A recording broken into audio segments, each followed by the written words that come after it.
Olá a todos! Em nosso estudo de hoje, falaremos sobre os dispositivos legais de proteção ao trabalhador e o que encontramos na Constituição Federal de 1988, bem como a garantia deste direito.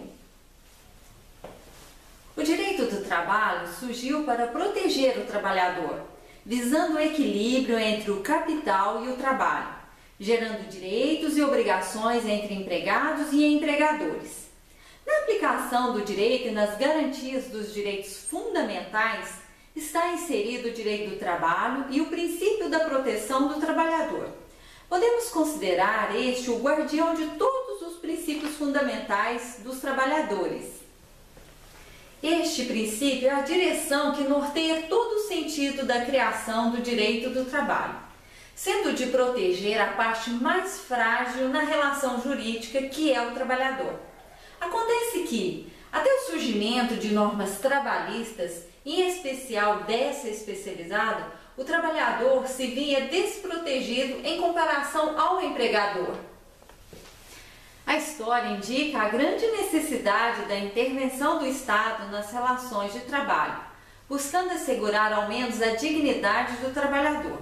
O Estado começou então a dar mais atenção no sentido de cuidar dos trabalhadores, criando as constituições.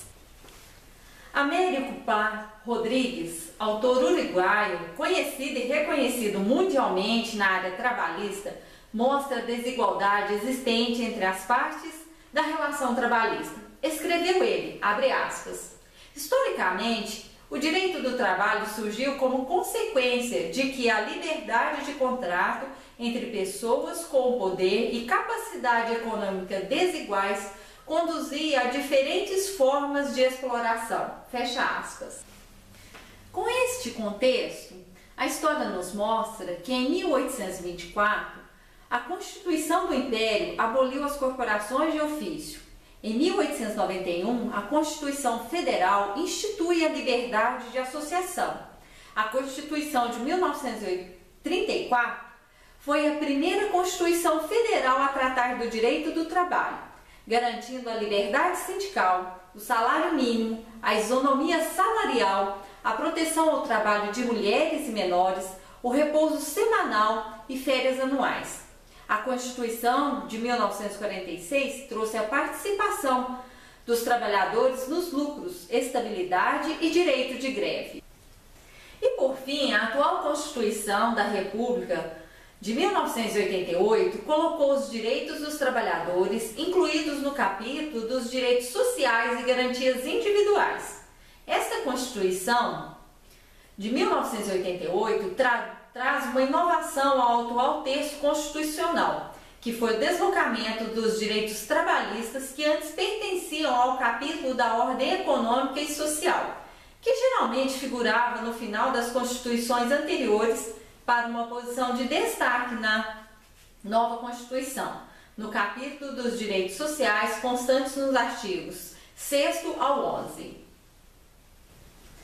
Com a Constituição de 1988, veio a grande contribuição para o princípio da proteção aos trabalhadores, trazendo novidades, sendo que algumas já antes até concedidas pela legislação ordinária ou constantes de cláusulas de dissídios coletivos, o que podemos citar: seguro-desemprego, piso salarial, irredutibilidade de salários, garantia de salário fixo para as categorias que recebem por comissão, 13º salário, jornada de 6 horas nos turnos ininterruptos de revezamento, licença remunerada de 120 dias à gestante e 5 dias ao pai, aviso prévio de no mínimo 30 dias, adicional de insalubridade e periculosidade, assistência em creche aos filhos até 6 anos, seguro contra acidente de trabalho,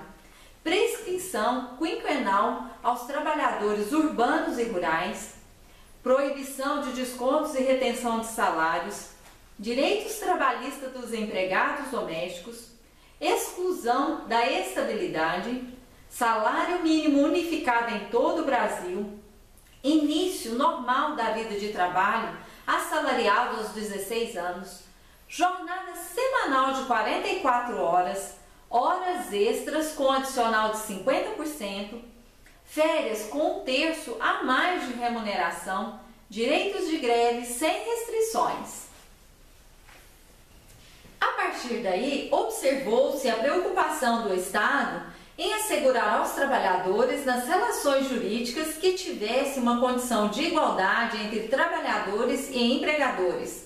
Os legisladores trabalhistas passaram a ter o dever de refazer a desigualdade existente no plano das relações trabalhistas, esculpindo a ideia de paridade entre os seus participantes no plano jurídico.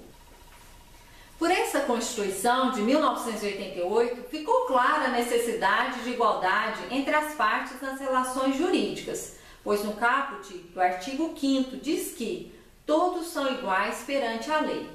Esta regra, estruturada na mesma Constituição, tem particularmente no direito do trabalho um especial campo de aplicação.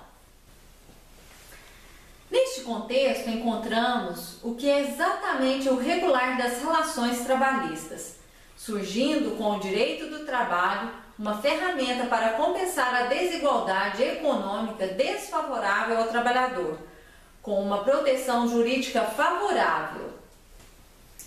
Contudo, existem limitações a este princípio, como, por exemplo, o princípio da segurança jurídica, notadamente quando a aplicação do princípio da proteção implicar normas que suponham a violação daquele. O risco é a sua má aplicação. Com isso, observa-se que o princípio protetor tem plena autonomia no mundo jurídico, o que inclui não só a ordem jurídica trabalhista, como também todo o ordenamento jurídico nacional. Com base no que foi anteriormente mencionado, resta absolutamente claro que o direito do trabalho não somente serve para regular as relações de trabalho, como para muitos essa é sua única função, mas serve especialmente para a preservação das melhores condições de trabalho, no modo geral, garantindo a proteção do trabalhador, esta já tratada na atual Constituição Federal e também já desenhado nas constituições anteriores. Para terminar, o direito do trabalho representa de forma concreta a proteção que a própria Constituição garante ao trabalhador, colocando estes não como muitos pensam num pedestal, mas sim em condições de igualdade ao empregador, que além de ser economicamente superior, é quem tem o poder de dirigir a prestação de serviço do empregado.